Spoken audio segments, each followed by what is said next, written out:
foofu ci diwaanu Casamance moom lañ nar rek dalal ci plateau bi sëñ bi Cissé ginnaaw bi nga xam te ne nuyu nañ la ñu ngi lay dalal jàmm ci jootaay bi. jërëjëf man maa ngi leen di gërëm ci invitation bi. pour waxtaan ci li nga xam ni mooy tey jii moo soxal Sénégal yëpp. mooy jàmmu Casamance. alors jàmm Casamance mën nañu wax ne fan yi fitna xawoon naa jib xol yi xawoon na jaaxle tuuti mais finalement yàlla def na ci jàmm ba soldats yi nga xam te ne nii MFDC téye woon na leen Salif Sadio ñu bàyyi leen bi ñu leen bàyyee yow ana ban yëg-yëg nga amoon ak nan nga ko jàngatee.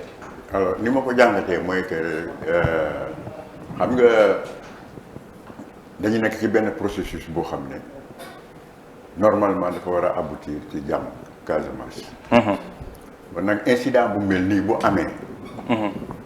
dañ koy regretter ndax warula la am ñëpp ngi waxtaan ñu ngi waxtaan Sénégal ñu ngi waxtaan Italie pour jàmm dellu si Casamance. bu ñu demee ba nga xam ne faction bi Salif Sadio dirigé. jàppoon ay otages. ba finalement alhamdulilahi rabbil alamin mu bàyyi leen. bon ça veut dire que lii dañ koy jàngat rek comme un incident boo xam ne entaché wul processus de. mais am na ñu ci faatu aussi. am na ñu ci faatu incident bu dem ba ay nit faatu si loolu. waaw loolu dañ koy mettitlu. waaw dañ koy mettitlu moo tax ñuy jaale rek ñi nga xam ne ñooy famille victimes yi. di jaale armée bi di jaale Sénégal yépp ndax dis bi moom wax dëgg yàlla Sénégal yépp a ko métti. d'accord ci kaw loolu Salif Sadio balaa muy bàyyi takk der yi wala sax soldat yooyu noonu dafa waxoon ni waa CEDEAO nañu ñëw su ko defee nag ñu waxtaan ñu xool nan la ñuy def ngir mu bàyyi ñi nga xam te ñu nekk soldat yooyu noonu amoon na sax benn naataango taskatu xibaar bu ko doon laaj ndax dafa am lu muy laaj moom muy tontu ne bu fekkee xaalis yittilu ko waaye nag waa CEDEAO moom faw ñu ñëw. yéen ñi nekk waa cadre Casamance yi ndax mën ngeen ñu wax lan lañ tënk foofu ci waxtaan bi ba ñu bàyyi ñi nga xam ne ñu nekk soldat yi. waaw xam nga li ñuy tënk ci waxtaan bi. normalement kenn mënu cee wax lu bëri. lu tax. kenn mënu cee wax lu bëri parce que ñi nga xam ne ñoo ko jiite woon. centre Egidio ak Croix-Rouge internationale. donc ñoom ñoo fa nekkoon bu waxtaan ak Salif. pour que mu mën a bàyyi otage yi. loolu moo tax li ci suuf wax dëgg yàlla ba léegi waxaguñu ko exactement. waaw mais nag li ñuy mën a rafetlu rek mooy que ne bàyyi nañ leen pour que processus yu waxtaan bi mën a continuer. d'accord parce que mënuñoo jàpp ay otage ba pare naan dañuy waxtaan kenn mënul waxtaan tant que otage yooyu ñu ngi ci loxo Salif Sadio. d'accord waxtaan depuis Senghor ba léegi dañuy waxtaan ak foofu ca rebelle yi ca Casamance Macky Sall ci reñam li mu jiite Sénégal depuis 2012 ba léegi accalmie amoon na foofu tout d'un coup comme ça ñu gis ni quand même fitna amaat na lan moo ko provoqué selon yow. waaw xam nga fitna boobu ci benn origine am lenn rek la mooy trafic du bois. trafic du bois. bois bi nga xam ne moom la ñuy dagg Casamance. bois rouge di ko yóbbu Gambie. di ko jaay chinois yi wala indien yi. loolu moo indi incident. kon indépendance bi nag moom ana. indépendance bi mënut a neex parce que il faut que nit ñi ñu xam leen. dañoo toll ci réew dañu nekk ci réew moo xam ne. Casamance yi. Sénégalais yi kenn bëggul indépendance Casamance foofu moom na leer nekk xëy na Salif Sadio ak ay nitam rek ñoo ko bëgg a xëy na. mais kenn bëggu ko benn ñaareel. Macky Sall. président Macky Sall en tant que président de la République. mënul dem di négocier partition Sénégal. kooku mënul ne serment loolu la waat ne défense de l'intégrité du territoire national. bu waatee loolu nag mënul dem toog ci waxtaan ak nit ñi daan dañuy def partition dañuy naan indépendance su Casamance ñetteel bi. kan moo am légitimité pour naan damay dem négocier ak gouvernement pour am indépendance Casamance. Salif Sadio du élu kenn éliru ko Salif Sadio kenn am mandaté wu ko pour ne demal négocier indépendance su Casamance. waaw lan la mën a yaakaar nag lu dul jéem doole ban doole la am. moom dafa am doole xanaa. ban doole la am. pour mën a ne armée di jàpp ay soldats. pour mën a ne day conquérir Sénégal Casamance yëpp pour amal indépendance am loolu mënut a ne amul force boobu amul force boo xam ne mën na vaincre l'armée sénégalaise pour naan léegi damay jël indépendance su Casamance mënul nekk. li ci leneen ci. boo xoolee Labi Diamakhoune Senghor. Labi Diamakhoune paix à son âme. bi nga xam ne signé nañu accord de paix en 2004 le 30 décembre 2004 Ziguinchor. ci kanamu président Abdoulaye Wade. après ñu commencé négociation bi Foundiougne defe naa dégg ngeen yooyu ñu naan waxee tudd Foundiougne 1. bi ñuy commencé négociation bi foofu ñu ne léegi d'accord dañuy teg gannaay yi ñu dem négocier. comme dañuy war a négocier yi nag mu laaj nit ñi. waaw bu ñu demee ci table de négociation bi lan lañ fay teg.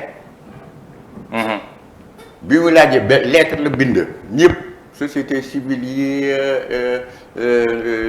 imam yi chef religieux chef traditionnel ñëpp tontu nañu. document yëpp a ngi dugg. mais amul kenn kuy wax kuy tudd indépendance Casamance.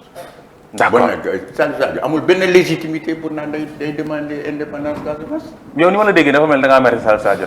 non merewuma ko. li muy def neexu la de. non c'est pas que neexuma mais dama yaakaar ne. moom li mu bëgg mënut a am. nit nag booy wut dara te nga xam ne mënut a ne.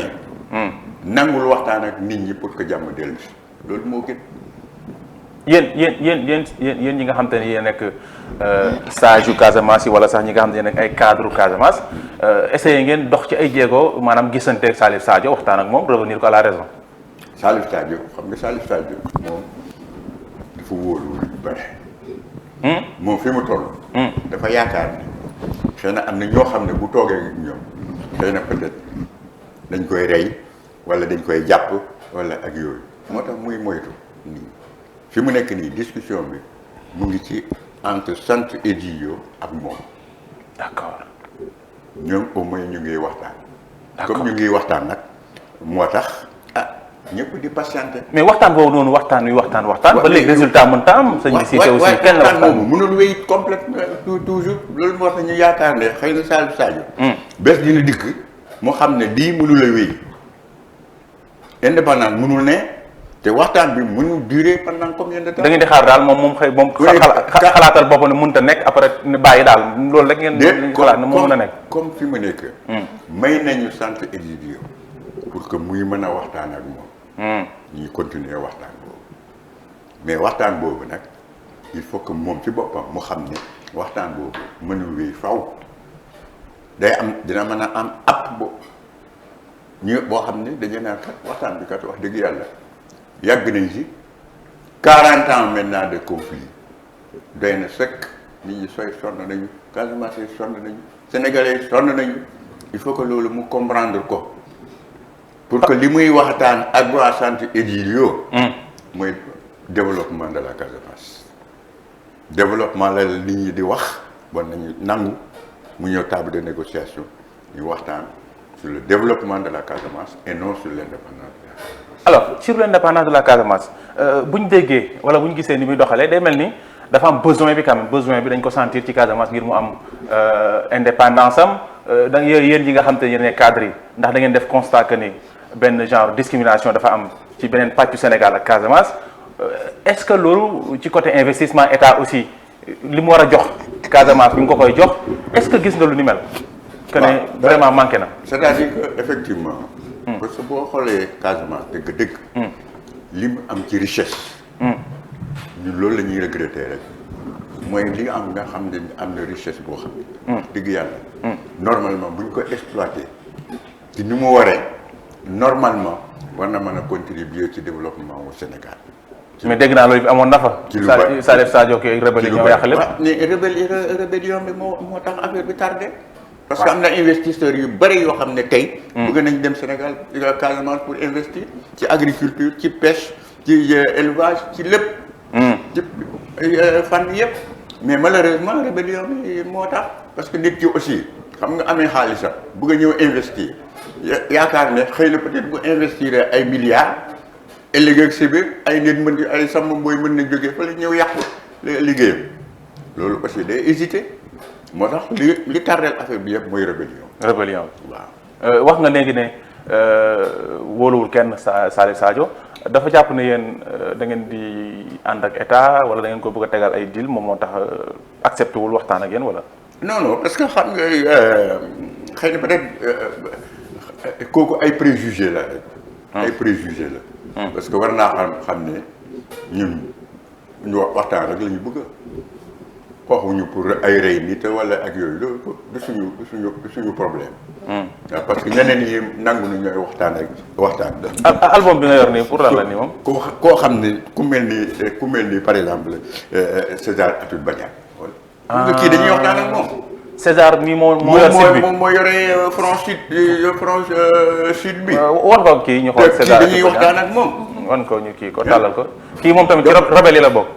kii mooy chef rebelle front sud. d'accord leerul de. dina mën a waxtaan ak nit ñi mu ngi waxtaan ak. Thierno abal moom ñu ngi waxtaan ak nit ñi. d'accord d'accord Sanu. jëlal ñu photo bi. donc moom mooy Salif kese mooy problème. d'accord waaw d'accord kii. moom mooy chef moom jot ngeen a. sekk ay waxtaan. moom moo jiite rebelle yi nekk ci sud bi. yàgg nañu waxtaan ak moom. d'accord waaw te moom dëgg-dëgg. jàmm la bëgg. parce que keroog amoon na at boo xam ne. dañu dajeeg moom. en même temps ak ki ñuy wax Abbé Diamacoune Seck. d'accord moo nekkoon seen. d'accord seen leader. ñi yëpp ay photo la ak ñoom daal. mais moom dafa ne mu ne ci kanamu Labé. laaj Labé ne ko est-ce que li ñuy nekk ci biir àll bi. toujours di xeex est-ce que loolu. ba léegi moo nekk actualité Labé dana ko ba jàmm naa bëgg. donc ça veut dire que Labé génne na ci affaire guerre indépendance. waaw jàmm la bëgg. depuis boobu nag kii toujours mu ngi nangu. César waxtaan ak lii. César ne léegi man jàmm laa bëgg comme jàmm laa bëgg nag. nañ dem table de négociation de négocier waaye nag Salif moo bañ. ki dëgëral mbir yi Salif moomu nga foog. moom aussi bu nguurug Sénégal bu woon lijjanti ay mbiram lijjanti wuñ ko comme nañ ko lijjantee fële ca Gambie ci benn ngont kese ak yaay jàmm. waaw xam nga bon c'est-à-dire que lépp li ñuy def aussi. nañu privilégier solution politique. pourquoi solution militaire. solution militaire. kooku moom dernier recours la mën a doon. bu demee bay rey ay militaire waaw mais ay militaire di jege ci ay base am mu ne leen retiré wu leen. parce que yéen a ngi sama zone mel ni Sénégal ñaari Sénégal. waaw kooku moom mën na naqari nit ñi. loolu moo tax ma ne. waxtaan bi ñuy waxtaan yépp il faut que mu am app parce que mënoo wax ne effectivement que portion wu Sénégal bi man maa ko moom. waaw kenn du fi dugg. bois bi man maa ko moom man may joxe ay permis sax pour ñu dagg bois. ñu dem jaayi ko Gambie. loolu mënul wéy. il faut que ñëpp d'accord ci loolu. bu ñëpp d'accord ci loolu nag.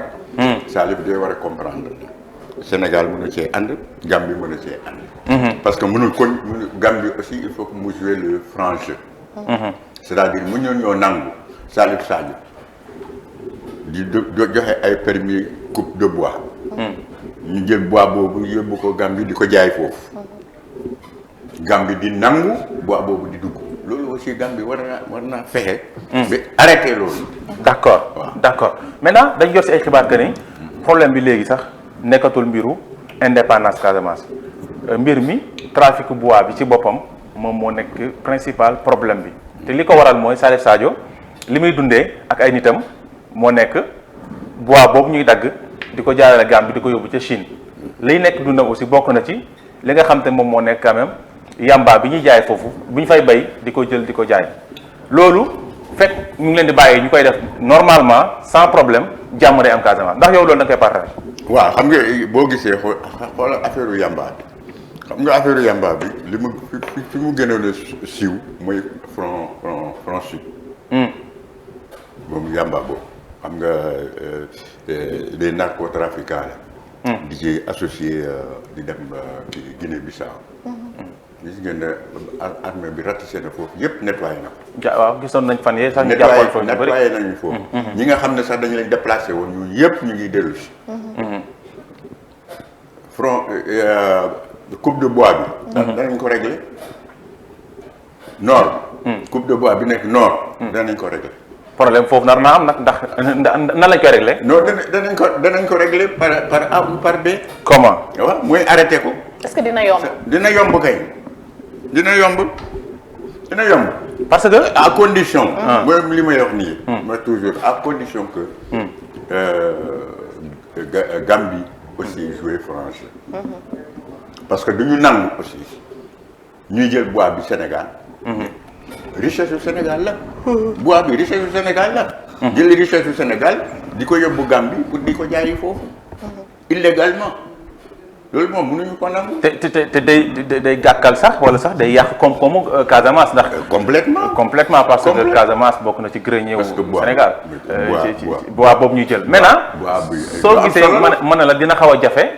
pour quand même Sénégal régler problème bi am foofu ci nord bi ak coupe de bois bi am nañ xibaar yu ñu jot aussi que ne soo gisee état mënu ci jël ay solutions yu idoine dafay nekk mal à l'aise parce que. am na ci lu nga xam te ne nii ci wàllum daggum garab la état bu Sénégal complice lañu ak ñi nga xam te ne ñoo nekk réewu Gambie moo tax mbir mi ñu koy dagg di ko yóbbu foofu noonu ca Gambie di ko jàllale di ko yóbbu ca réewu Chine ndax loolu aussi am ngeen ci ay information yéen waa. cadre bi kooku pouvoir public moo ko war a régler boo amee ay complice quel qu'il soit état bi moo ko war a leeral ba pare neutraliser. kooku rôle état mission état la parce que mënuñoo d'accord ne moo am ay complices fii yoo xam ne dañuy d'accord ne avec les trafiquants éventuellement avec MFDC ak ñi nga xam ne ñoo nekk Gambie pour que trafic bi di mën a am. waaw loolu état bi moo ko war a régler. loolu moo tax ñuy ñaax état bi pour que képp koo xam ne bokk nga ci trafic ñu jàpp la. teg la ci yoon. waaw parce que sëñ bi Cissé jamono Yaya Jammeh bokk na ci lu ñuy gën di naqarlu ci dagg bant yi koppar gi Yaya Jammeh amoon yëpp presque ci bant la ko jëlee woon mais selon des rapports li ñuy dagg sax bi fa Yaya Jammeh jógeek léegi moo ëpp fuuf li Yaya Jammeh daggoon ci garab donc y a problème. waaw mais ça c'est pas évident. ça c'est pas évident parce que quand même wàññeeku woon na bu baax a baax. li nga xam ne Yaya dem na. ci trafic bi dëgg-dëgg wàññeeku woon na bu baax. bon maintenant effectivement ça existe toujours. mu ngi fi ba léegi. mais wàññeeku na. donc il faut que ça s'arrête. d'accord alors ci côté politique bi aussi gis nañ ki nga xam te ne moom moo nekk léegi maire bu Ziguinchor Ousmane Sonko moom mi nga xam te ni aussi gis nañ ko muy xeex yu bëree bëri ci biir réew mi moom aussi lan moo war a nekk rôle am par rapport ak li nga xam te ne moom moo nekk coow li am ci Casamance. non en tant que sénégalais pour man. en tant que man mii ni toog fii ak Ousmane Sonko ñoo war a bokk même rôle ci xeexu Casamance. en tant que sénégalais. en tant que sénégalais. war na cee bokk xam ne Casamance jàmm la ñu war a dox. képp koo xam ne. responsable nga. wala sax doo responsable. te ngay sénégalais. li nga war a def mooy fexe ba jàmm dellu si Casamance. donc kooku moom rôle ñëpp la. mais moom tey doomu Casamance la ba pare teg ci mu nekk maire boobule ville. am na benn xaarandi boo xamante ne amaana moom sa personne lui-même am na loo leen di xaar lu spécial si moom. absolument mooy li ñuy xaar ci tous les responsables politiques. mais nag sëñ Cissé Ousmane Sonko tamit ak nu mu fa mënti demee doomu Casamance la. waaw Ousmane Sonko bés bu yàlla sax ñu tuumal ko ni dafa bëgg jël Ziguinchor teg ko ci kaw Sénégal. ci ay monnaie locale yi muy def ak ay sorteem ak et tout donc kooku aussi sëñ bi Cissé position am war na mën a gën a quand même sori li nga wax nii. non sama xalaat c'est-à-dire que Ousmane Sonko wax dëgg yàlla. kenn mën na koo accuser d'être un indépendantiste kooku wax dëgg yàlla. mais yow dégg nga chaque jour ñu koy accuser loolu. oui mais bien sûr kooku mais xam nga accusation yooyu. bare na ci ñoo xam ne dañ ciy teg seen. da nga xam ni. dañ koy teg seen kaw bopp. d'accord. c'est-à-dire que loo wax ci yenn yi rek foofu ñu accuser la d'indépendantiste yaa ngi fàttale ko à l'époque même Robert Sagna dañ ko naan accusé d'indépendantiste. mais te loolu dara newu ci amu ci dara amu ci il était à l'époque maire de Ziguinchor mais loolu yëpp dara amu ci. Ousmane Sonko aussi man yaakaaruma gëmuma ne Ousmane Sonko mën na doon un indépendantiste wala le fait que mu nekk maire de Ziguinchor muy liggéey pour indépendance Casamance kooku moom gëmuma ko mënuma koo gëm. mais yaa ngi koy xaar mu wax ci quand même. waaw mais xëy na mu ngi ciy wax ci suuf. certainement ci kaw comme ni nga koy waxee ci yenn ci dossier ci biir réew mi. nga foog waru ko wax ci kaw. xam nga am na yoo xam ne aussi boo ko waxee ci kaw. mën nañ koo interpréter ci fànn yoo xam ne wax dëgg yàlla yow féetewoo foofu. d'accord donc c'est important aussi li ngay def yëpp nga di ko def ci suuf xam ne yow li ngay liggéey man gëm naa ne Ousmane Sonko moom. yéen cadre dafa mel ne yéen vous êtes pas Ousmane Sonko xam nga les micro états là Ousmane Sonko gëm naa ne sax c'est un panafricaniste. gëm naa sax loolu. bu ñu fayee micro yi. waaw ça veut dire que. tey Sénégal sax dafa tuuti. Sénégal sax dafa tuuti donc pour mënoo nekk panafricaniste ba pare nga yaakaar ne il peut avoir des micro états comme la Casamance wala yooyu. d'accord yéen cadre Casamance bi vous êtes apolitique wala. alors société civile lañ. en tant que société civile. d'accord dafa am loo xam ne dañ ko tere suñu diggante. c'est-à-dire que. bu la neexee parti bu la neex nga dugg. on est en démocratie. parti bu la neex dugg. waaye bu ñu nee fii collectif des cadres Casamance moo fi nekk. intérêt général rek la ñuy wax. kenn waxul intérêt parti kenn waxul intérêt individuel li ñuy wax rek mooy intérêt Sénégal intérêt Casamance. d'accord yow bokk nga ci parti wala. man parti ak bañ a bokk parti. non dama bëggoon xam ba xam vous êtes membre par exemple de l'APR wala. de Pastef Ousmane Sonko yaa ngi koy conseillé. sama poche bii. amul benn carte politique. mais yaa ngi suivre politique réew mi. ah oui absolument. d'accord absolument d'accord en tant que citoyen. maa ngi suivre politique gu Sénégal. normalement. bala ñuy dugg de façon générale dañuy des ci Ziguinchor. gis nañ que ne léegi c'est Ousmane Sonko qui est le maire de la ville donte ni ba mu koy bëgg a nekk xaw na jafe Abdoulaye Baldé ma fa nekkoon et tout gis nañ discours yeeg sortie yeeg coow li nga xam te ne yëpp ci na ci yow ana nan nga gisee Ousmane Sonko bi nga xam te ne tey jii mu ngi nar a nekk moo nekk sax maire Ziguinchor. waaw xam nga bon politique moom benn affaire moo ci nekk. population yi ñoo lay bëgg ñu fal la yàlla jàppale la mais mënu à partir de ce moment là ñu nekkee en démocratie population yi ci ñuy tànn wax dëgg yàlla jàmm war naa mën a am moom la ñu tànn pour mu diriger commune mu diriger commune ndax bi mu nekk gis ngeen ne tàllal na loxo ñëpp tàllal na loxo normal en particulier à Baldé nee na moom mu gën a liggéey ak ñëpp nekku fi di def ay chasse aux sorciers di régler ay comptes donc position bi mu am tey mën nañu yaakaar ne mën nañ ko rafetlu parce que bu gën a liggéey ak ñëpp bu gën a Ziguinchor jëm kanam et tout donc. c'est que soo gisee aussi coow li am ci avant muy nekk maire par rapport ay sorteem ak ay waxam ñu bëri dañu yaakaaroon ne quand même bu faloo comme ni ko Barthélémy Dias waxee woon ne du liggéey état noonu lay taxawee aussi. waaw xam nga entre discours politique de campagne ak comportement exercice du pouvoir c'est souvent très différent. d'accord donc nit ki. bu ñu ko jàppee rek ci ay déclaration yu mu daan def ci temps campagne wala avant nekk ci nguur gi ak acte yi muy posé bu nekkee ci. kon loolu wax loo gëmul la. parce que am na yoo xam ne non c'est-à-dire am na yoo xam ne. aussi mënoo yaakaar ne tant que nekkuloo ci système c'est-à-dire que nekkuloo ci pouvoir bi. c'est-à-dire que tey yow yaay exercer pouvoir bi tant que loolu nekkoo en face des réalités xëy na peut-être mën nga wax ay yeneen wax yoo xam ne du méngoo ak réalité bi mais boo ñëwee bu confronté wu ak réalité bi xëy na say position mën na changer par rapport à tel ou tel aspect des questions qui sont posées par les populations. D'accord.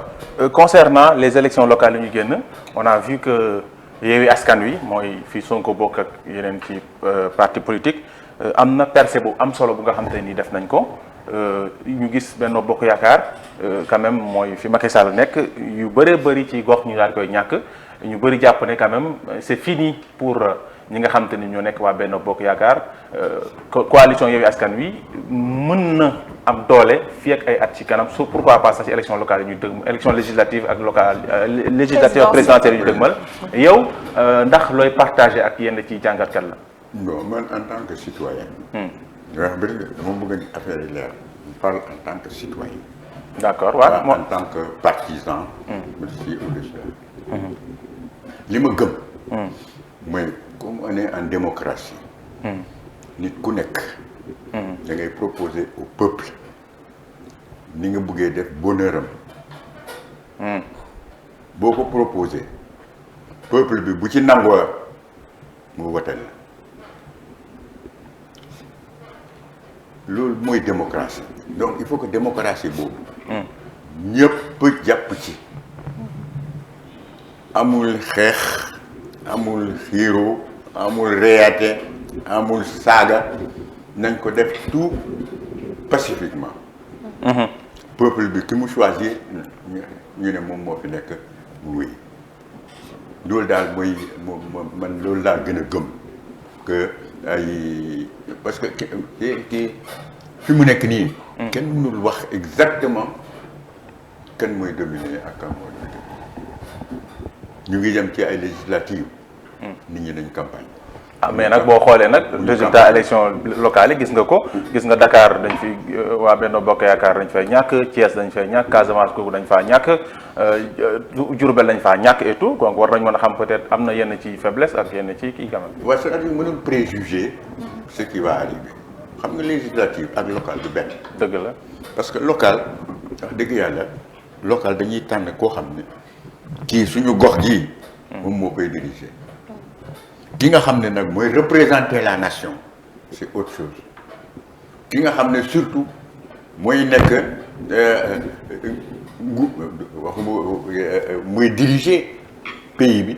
du benn donc élection yi du ñu benn enjeu yi du ñu benn donc mënuñoo préjuger ne élection locale mën na déteindre aussi l'élection législative wala l'élection présidentielle. kon da ngay rejoindre le président Macky Sall mi ne pertul gagné wuñ ko waa Yewwi Askan Wi gagné kenn mënul wax tey ni législative yi nii lay demee kenn mënul wax ne également présidentielle yi nii lay demee bu ñu eggee ci législative yi candidats yi dinañu am bu candidats yi am peuple bi mooy décider.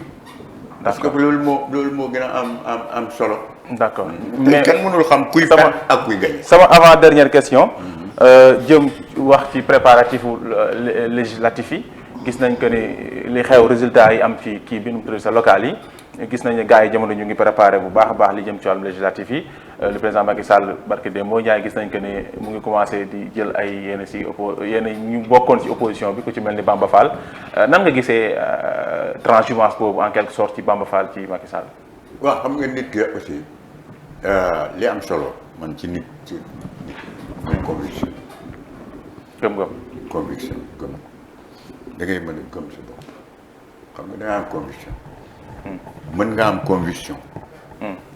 à une période boo xam ne xëy na peut-être circonstancielle nga gëm li xëy na circonstances yi mën na changer nga gëm leneen. bon nag nañu respecter les opinions et les avis des uns et des autres ku ci nekk en tant que personne physique am say éléments d'appréciation d'une situation am ses convictions fu la neex nga dem. donc moom il faut que ñu nangu loolu nit ñi maintenant gëm aussi c'est très important aussi parce que quand même nit ki aussi bon munoo ne tey rouge na demain bleu na. bon kooku aussi c'est quand même assez difficile à apprécier. D'accord. Alors une dernière question Macky Sall yu bëri ñu ngi wax ni quand même 2024 warta nekk candidat ay mandaam jeex na yéen sages yi wala cadres yi jàpp ngeen ni président Macky Sall moom jeexal na en 2024. non problème boobu moom. traité wuñu loolu. traité wuñu loolu dans le cadre de cette association-là de la société civile. En tant que citoyen lambda. maintenant boo ma laajee man. Moussa Cissé. en tant que citoyen. mën naa la jox suma avis. ah bismillah. alors suma avis mooy que ne. xam nga bu ñu demee ci élection bu ñu dem eggee ci élection présidentielle. am na loo xam ne aussi il faut que ñu respecter ko c'est-à-dire que le droit de chacun de pouvoir prétendre diriger un pays. À partir de cette prétention-là maintenant il y a des organes qui décident yoo xam ne kii mën na nekk wala kii mënul nekk. comme conseil constitutionnel exemple. dañuy wax ni kii mënul nekk. maintenant nañu respecter aussi une institution comme le conseil constitutionnel. boo xam ne mooy décider. parce que candidature yi yëpp dañuy ñëw ci moom la ñuy ñëw. bu ñuy excès ci moom mooy xool kii mën na nekk kii mënul nekk kii remplir na conditions yi. kii remplir bu ñu ko wóolootul aussi bu fekkee. mais il faut que ñu wóolu ko. il faut bu ñu buggee am ay institutions fortes. il faut que mu doon ay institutions yoo xam ne am nañ confiance ci ñoom. sinon tant que amuñu ay institutions fortes réew mi mënul dox. d'accord mënul dox ci ay suspicion et day agir ci instabilité même du pays. donc c'est important que le conseil constitutionnel parce que man am na ñoo xam ne xam naa leen. ay nitu déggu lañu. mais mën nañu yaakaar mën nañu rafet njort ne bu bés ba. képp koo xam ne mën ngaa présenté wu dina ko wax. képp koo xam ne mënoo présenté wu dina la wax ne mënoo présenté wu. amul kii amul kaa. jërëjëf yaakaar naa. jërëjëf sëñ bi Cissé. merci beaucoup Mandione Aidara merci beaucoup monsieur Cissé kon waxtaan wu am solo. ak beaucoup de sagesse internet yëpp moom lañ nekk di wax te vraiment am na solo kaddu yi am na solo am na njëriñ te amul benn kii.